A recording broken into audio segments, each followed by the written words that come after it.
Making It Personal with Bishop William Johnson on Iowa Catholic Radio and iowacatholicradio.com. Welcome to Making It Personal with Bishop Johnson. I'm Kelly Mesher-Collins with the Diocese of Des Moines. On today's show, we're talking about disability ministry and monthly meetings called Nourish to support and empower caregivers through the gift of faith. We'll be visiting with Patty Origer, Diocesan Coordinator of Disability Ministry, as well as Deacon Dan Maxey of St. Mary of Nazareth Parish in Des Moines. But before we get to today's interview, let's find out what's on the Bishop's mind. We know it's going to be lively engagement during that segment, but That's right. Now we have to have full disclosure here. This show is pre-recorded, yes, right? Is. Because at this moment, I'm probably in Assisi, Italy, with our Catholic Foundation of Southwest Iowa pilgrimage to Italy. Mm-hmm. So about 35 folks, mainly from the diocese, a few interlopers there, but with the able hand of Monsignor Steve Orr, who's really the tour leader in some ways, and I get to kind of piggyback on that as well. So it's quite a thing. But so probably you're knee deep in pasta right now. I think so. There'll be a lot of walking. Of wine. I'm not going to rent a bike when I'm over there, but you will get your 10,000 get some hill works. Today. Yeah, yes, and I love it. I'm looking forward to it. But so Assisi, Florence, Rome, and then on to Sorrento to the Amalfi Coast. So new places for me in that regard. Very then back to Rome. So we'll be celebrating Mass at some point at the Pontifical North American College and preaching there, but just to take into the Eternal City. So I haven't been in Assisi or Florence probably 20, 25 years. Oh, it's been a long time. So, I imagine it just looks totally different now, probably. I won't even recognize it. I'm sure. They changed so much over there. Italian, things on the outside look like they're, the 12th century. But it's amazing inside. What's happened in the interior renovation. Okay. It's interesting. So, we'll see if St. Clair is still supposedly incorrupt. That's a disputed point. Right. Whether it's the wax or not. I'm not trying to shake people's faith in any way. No. But you've been over there, Kelly. You and Jason. Jason leads some groups over there on occasion. Correct. So. Yeah, good time. Yeah.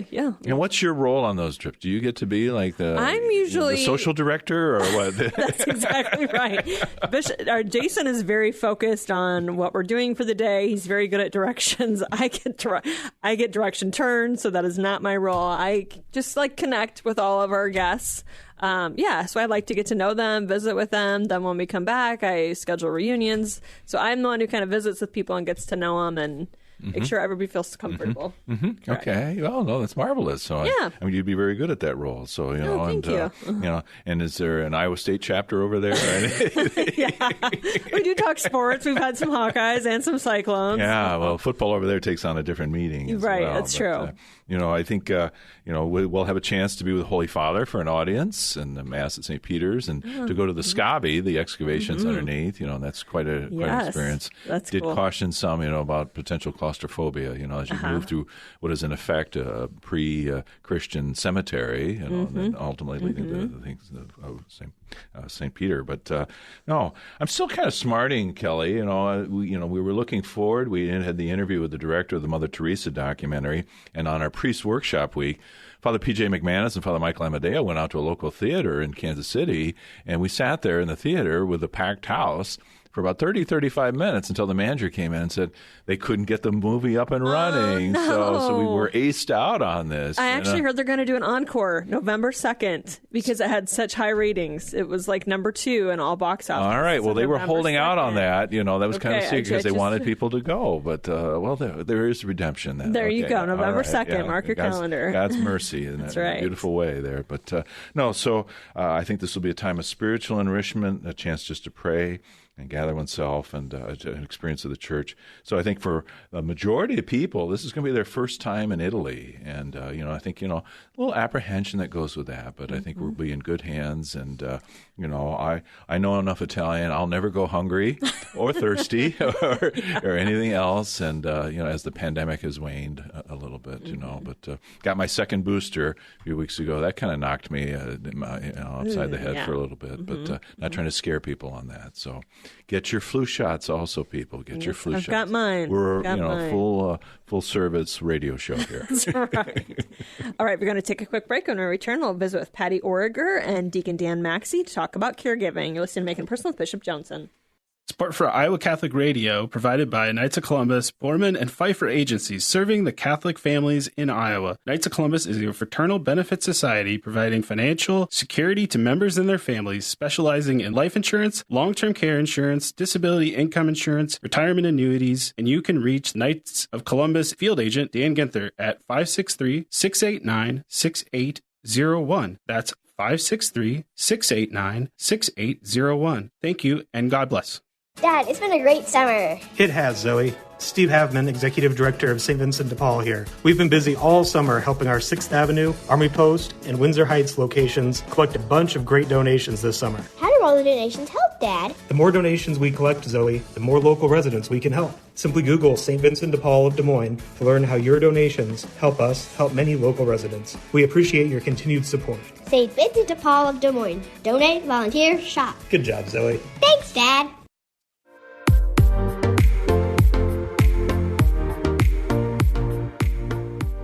Welcome back to Making It Personal with Bishop Johnson. I'm Kelly Mesher-Collins with the Diocese of Des Moines.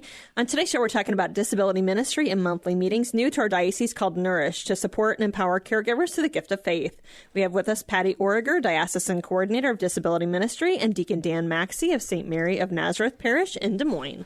And I feel like I've been with both of you a lot in these recent weeks. You know, we had Christ Our Life, Dan, and you were very much, Deacon Dan, very much part of that. And then Patty, the sensory-friendly Mass, the Sacred Heart Sheraton of a few weeks ago. What a glorious day, you know. But your husband Bob was there, but your son Jeremy, who does a stellar job reading, you know, the first reading, and just a man who, I want to get him slotted for the Chrism Mass to read at that Mass, too. And then your daughter is also a little bike riding involved on the Crush Trail. But thank you for providing that. And any observations about where this is a kind of a prelude to other things to come in the sensory-friendly Mass? Yes, and it was a beautiful day. We enjoyed a beautiful bike ride, and the Mass was wonderful. We had people participating from Des Moines, and we are hoping to invite all parishes to, on a regular basis, host a sensory-friendly Mass for the families to be welcomed back and included. Yeah. So. Okay. Well, thank you. And again, that's a vital part of the ministry. But we're here to focus on something new, that an initiative that is present in some other dioceses, but something that your familiarity. And we think about the challenge of caregiving and people who different walks of life with vulnerable persons in their own families or beyond. I'm very much kind of holding in my heart with great gratitude to God, but also kind of poignancy, the story of Jim Kleinschmidt, a brother of Carol Zimmerman in Holy Trinity Parish, Deacon Dan, where you're serving. Jim was hit by a car on a bike near the Iowa State campus some 37 years ago and was bedridden and basically nonverbal. But his parents, for a number of years, 20-some years, and then the people at the Madrid home, but the sisters surrounding him in love in this way. And so, I think, the resources of faith, we think about Paul saying, I'm poured out like a libation, and that Ezekiel 47 reading of the water flowing from the temple that brings healing and life. But that people can be drained, and the challenging vocation that God places before some people to be caregivers. So this Nourish initiative, and Patty, maybe you first, just how did you become aware of it, and why did you think this would be a good fit for Des Moines?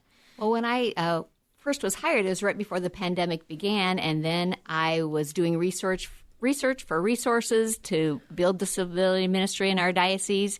And when the pandemic hit, there was some videos that came on about caregivers who were really struggling during the pandemic because they were getting no support and no break. They were isolated caring for that loved one, and how difficult that was and hard for them. And so I came upon that we needed to do something for caregivers. And so after doing some research, I came upon the Nourish for Caregivers opportunity, which was based on two ladies that founded it. One was caring for her aging parents and one for her son who had a brain tumor. And so two different perspectives, but they worked together and helped each other during that time. And then they just kind of built this for their own parish. And now they're making it available to all parishes and healthcare organizations and whoever's supportive of people that are caregivers. Okay, so along the whole continuum of life, different demands that might be there, but a certain commonality and solidarity that emerged. And these were two Catholic women, I believe, in Illinois. Is that right? Or? That is correct, yes. Okay, all right. So so this is, I don't know if it's got a copyright on it or not, Nourish for Caregivers, but I think that's something that we see. And Deacon Dan, you've been drawn in, your collaboration with Patty and all that we're about. And so what are some of the kind of things that you think will really touch people, and why is this maybe an extension of your diaconal ministry, having been ordained to the permanent diaconate in July? Certainly. We meet, all of us meet every day and see people that have been affected with some type of suffering. These people many people have to have a caregiver for all of the things that they encounter throughout the day. And we tend to focus on the people that actually need care. Obviously, they're up front, and that's who we care about. That's who we care about in our hearts. But quite often, the person or persons who are taking care of those people are respected and admired, but what do we do for them? We do many things for people that are suffering, but the people that are caregivers are also suffering, but in a different way. And there are many support systems in our diocese, or in Iowa, actually. The hospitals have support for caregivers. Hospice has support for caregivers. There's many of those avenues out there for them, but there weren't really any faith-based support systems. They would work toward their physical and mental health, but they really weren't focused on their spiritual health. And we all know that our mental and physical comes from our spiritual. And the two ladies that began this program wanted to make it faith-based, and that's what we're trying to do here in Des Moines. Okay, so like NAMI would be an organization, network for people, persons with mental illness and their families and supporters. Maybe for some who bring that, as an individual, bring that faith dimension. But this is a very intentional piece of this, where the faith is foundational and is the lens through which everything and all the engagement happens. Is that right? And yes, absolutely. We want to provide a place and an atmosphere where the caregivers can come together with the Nourish program focus of a particular topic for that evening, but it's going to be based on them helping us, them helping each other, where we can gather in a group, we can give them information, have them give us information, and have them give each other information about how they're able to cope with the day-to-day experience of taking care of someone that is suffering. I mean, the statistics are striking, where it's said that over 65 million Americans are caring for a loved one while searching for support. They're right among us in our communities and other places as well, and that the kind of vulnerability for caregivers to emotional fatigue, depression, and even spiritual depletion. So, it's not a self-help kind of endeavor. It's bringing what the church has to offer, but an initiative that maybe brings a certain intentionality. What are some other facets of the program that might open up over time? Or is it kind of that each footprint is unique? I mean, we think about the Archdiocese of Portland or L.A. or different places. How will it have a unique or distinct Des Moines flavor, if you will? Absolutely. As I mentioned before, there is a loosely set program for each evening, but we can also get a feel of the group that's there and the group that may be there next month or the next month. And if there's a certain topic or if there's a certain aspect that they want to concentrate on, that's when we can go out into the Des Moines community and pull in individual resources, not just from the hospitals or the hospices or things like that, but we could do that too. We could have a certain person from one of those facilities come in and give an evening topic of what they do and what they can do for the caregivers, but also look around our diocese and our different parishes. We have many different people in our parishes that are, I'll use the word experts, but they're very familiar with the particular avenue that a person can be helped, and they're very familiar with how to get that person help. And we can have those evenings set up to where we can actually have a guest come in for that particular evening. Okay. Patty, this isn't a gotcha question, but your own experience as a family with someone with a disability that you've loved and accompanied along the way. Were there things that you found people well-intended, but maybe weren't helpful on the way, and that actually kind of emptied the tank more than refilling it? Did that ever happen in your experience? Yes, I've been a caregiver for my son, Jeremy. He's 29 now, and so he has cerebral palsy, and so we supported him throughout his life and continue to do that. And there are times when people say things or do things that are not as welcoming and hurt you. I can't think of anything specific for myself off the top of my head, but I have heard stories of one lady that I met when we first went to a support group when Jeremy was younger, and she said, there's some days I just don't feel like going out in public with my daughter because you get those awkward looks that people make about wondering what's going on. And she goes, some days you can deal with that and some days you can't. And so I always remember that. And to me, that reminds me that when you meet people that maybe have a physical disability or something, that you need to greet them like you greet everybody else. And so that's just one of the takeaways that I learned. But I had the benefit of other moms that had young children with disabilities, and they were a part of a support group informally, but it was always nice to have some formal connections that we'd go to on occasion where we'd have speakers to help with resources. And we didn't have the spiritual part of that. I sought that out from my own parish, but having those combined is a great way to do that and help people accompany them during that time of caregiving, whether it's for a short period or for some people it's for a lifetime. So siblings of people with disabilities, they can be caregivers for their entire lifetime. So it's important to support them. And that could be part of the spiritual work, why when there's multiple siblings, why am I the one who's now tasked with looking after my parent who's aging or, someone else, sometimes that. So those whole raw emotions that people can have that, that embrace of this calling and things, but that's a process, right? And the Spirit has to allow our hearts to be transformed.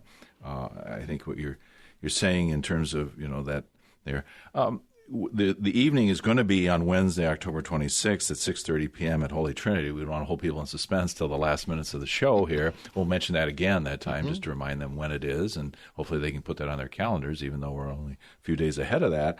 But some logistical concerns too, right? I mean, for caregivers, sometimes it's hard for them to break away, right? And so this is where the larger community is needed. Exactly. The evening on the 26th, and I've already had conversations with a number of people that want to come. This is our first evening is the meet and greet evening.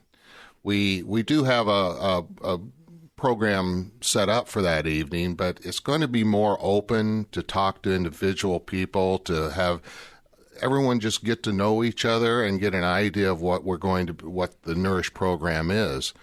But in the future, we're hoping, because addressing exactly what you said, where we have some people that cannot get away from home. What we hope to do is use our group to be able to build a network of people that can maybe relieve someone for one night, to be able to come to a Nourish meeting or Nourish evening, and not necessarily become the people that control that evening with this person go here and this person go there, but just make people aware that there are options out there for someone to help back them up and support them. Okay, and so as you say, this is an inaugural event, Wednesday the 26th at 6:30 at Holy Trinity. But if people aren't able to pull that off and make it, I mean, it's not like that then the train's left the station and there's no way to be part of this. Is that right? Exactly. That's why each time we meet, it's not a group where you would have to have been to the last one to come to the next one. It is at a ongoing build-up of this bottom of the pyramid, then the next level of the pyramid, and the next level of the pyramid. Each time you come, each month, we start off with prayer, and then we actually have welcome and introductions again. So if you did miss 1 month, 2 months, 3 months, you don't feel like you've missed something when you do come back. Beautiful. So those human connections continue to deepen and be expanded in a way, I think, forming a community unto itself. Very marvelous. Are there books or videos people are going to be expecting? I mean, is there going to be homework for people? Or, that can be a mixed blessing sometimes, right? Homework, well, no, we won't use that word. No, there's not going to be, we can edit this here. It's being pre-recorded. It's not going to be, okay, here's your workbook, and you need to do this part of your workbook before you come back next time. Not at all. It's each evening is in itself contained, and during that evening is when we will discuss any issues that we might want to have in the next month. So absolutely not. Okay, all right. Well, if you're willing to stay with us, we're going to just do as we do. Thanks again to the St. Sarah Club, who continue to sponsor this show, and the Spirit Catholic Radio partnership that we enjoy. All right, we're going to take a quick break. You're listening to Making It Personal with Bishop Johnson on Iowa Catholic Radio and the Spirit Catholic Radio Network. Support for Iowa Catholic Radio is provided by the Sarah Vocations Ministry, including the St. Sarah Club of Des Moines and the Sarah Club of Council Bluffs. Sarah is an apostolate of the Worldwide Catholic Church dedicated to fostering and supporting priesthood and religious vocations. Sarahans strive to accomplish their mission through prayer, fellowship, and service to the bishop, priests, sisters, and all in religious formation, and in doing so to increase their own holiness. Learn more at joinsarah.org, joinserra.org. Thank you, Sarahans, for your support of Iowa Catholic Radio. Would you like to get more involved as a volunteer? Intervisions Healthcare empowers at-risk women facing an unplanned pregnancy to make life-affirming decisions, but our nursing staff can't do it alone. Our Unplanned Pregnancy Clinic seeks dedicated advocates, receptionists, and nursing volunteers to meet the needs of hundreds of at-risk patients we see each year. If you are a people person who wants to help moms with unplanned pregnancies, contact us today at 515-440-2273 or visit ivhcare.org.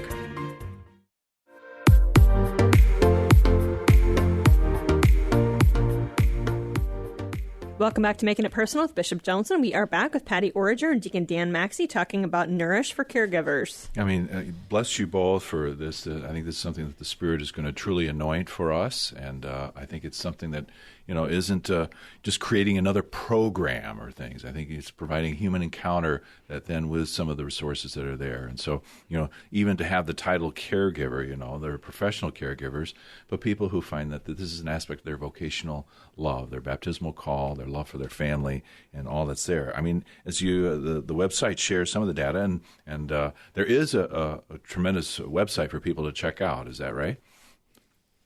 Yes, there is. They have a lot of resources on there from recorded trainings that they've done and resources that people can access, whether you're part of the program or not.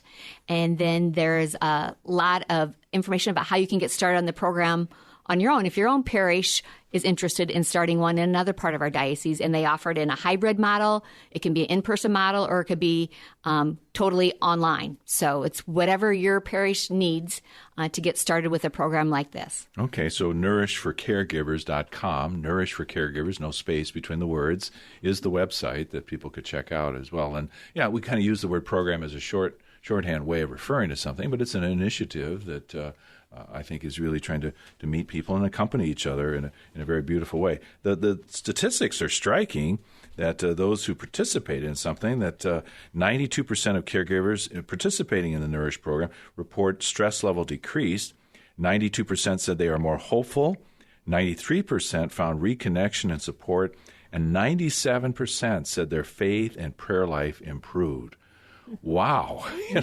I mean, up in the 90% across the board. So there's just I think blessings that can be had for people in many respects that would go forward with this. You talk about the connection that the parish, the diocese is supporting this particular initiative. Fairly modest, our annual diocesan appeal at work here is way, but kind of a $500 initial piece of this. But that once parishes get going with it, the renewal is pretty modest. Yes, I think it's like $150 for annual renewal to have access to all those resources available. Now, that's an annual renewal, so it's a very small cost to our diocese.